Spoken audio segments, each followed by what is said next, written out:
This is a great question. It has a lot of factors in it, primarily how many items you're trying to push through your booth. So we're going to take a look at what you did in Pittsburgh, because I saw you did some stuff, and we're going to use that as an example. And we're also going to use my wife's booths as a reference, because she generally works with smaller booth sizes. So when you got to fit a lot of items on a small booth, levels and pockets still apply, but they're going to be smaller, and you have to be careful with spacing. Let's take a look at my wife here. You'll see that she's got books, dice bags, she's selling D&D materials, she's selling a whole different book, or that she's actually promoting this book. This book comes out next year, and she's got D&D stuff. And so what she's created here are 3 distinct pockets. One over here, and she did this with the leveling, one in the middle. This is the D&D section in the middle here, and over here, the promotion of the new thing. She's wrapping everything up in her socials in one QR code, all right, and she has her name right here.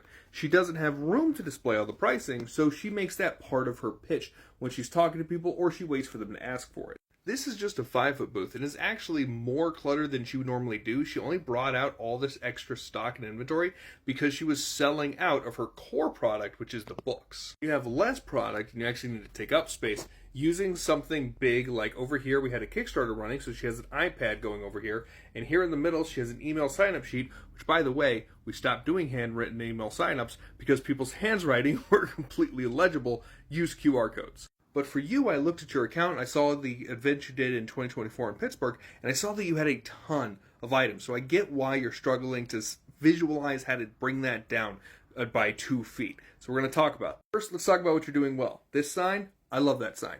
This rack for the dice bags right here, I love that. You have clear labeled pricing all throughout. I think that's great, and I love these book stands. But I want to zoom in for a moment, and I want to talk about spacing. This is something you learn a lot in graphic design and in interior design, is that what we have here is a problem with spacing. You've actually put too much on your table, so paring down to an 8-foot table is actually going to be good for you, because I want you to take most of this off the table, put it underneath.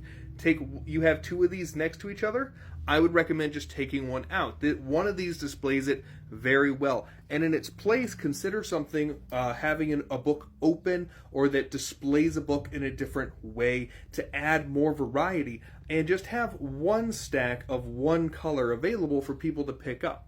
What spacing allows people to do is see each individual product individually rather than as a mass and a clutter. And if they're looking for something specific, they don't have to do Where's Waldo. And even more so, in an already hectic con environment, it's less stressful to look at a booth that's more spaced out, more clean, more easy on the eyes. So my recommendation is actually to go ahead and take a few things off your table and leave blank space so that consumers can approach it without feeling stressed and with their eyes knowing what they're looking at in each individual product. If you're interested to know more and not take my word for it, go watch some interior design shows. Learn how chefs plate their food. Learn how people design magazines. All of it is a lot to do with how things are spaced out. This was an awesome question, and you look like you have a lot of awesome stuff on your booth, so best of luck, and I hope this helps. And for everyone else who's watching this, keep asking questions, and I'll keep answering them. Have a great day.